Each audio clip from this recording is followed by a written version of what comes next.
So I have a question is what can someone do who lives in a very red state?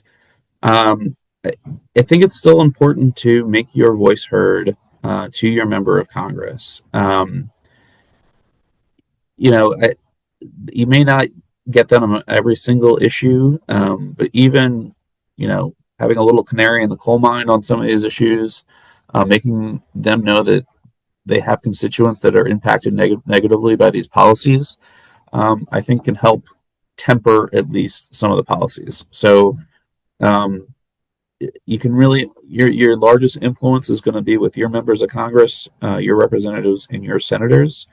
Um, and politicians are responsive to their constituents. So the more it just might be a matter of numbers of how many people we need to get mobilized to voice their opposition to these policies with them. But it does have an impact. We were able to work with Republicans on the Social Security Fairness Act.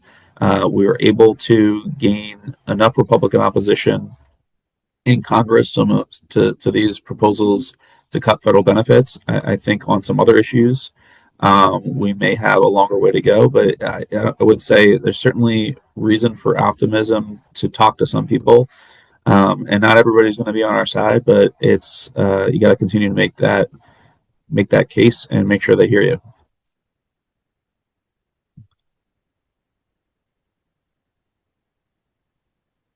There is a question about support for Senator Kelly.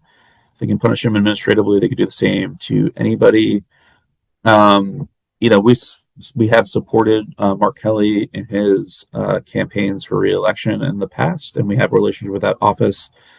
Certainly, if there's something we can do, we don't support lawfare type things or targeting of senators. So um, I think we're supportive of the senator.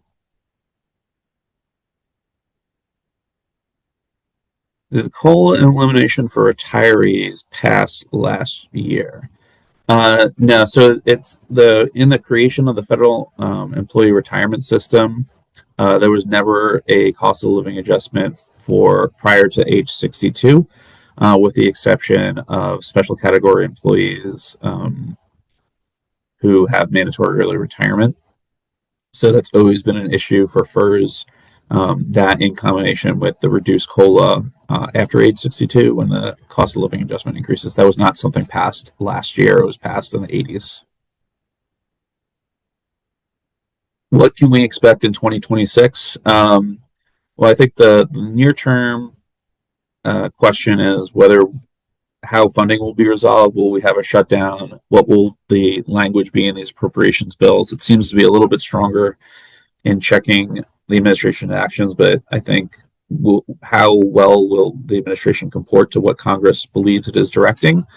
I think will remain to be a question as we go through the year.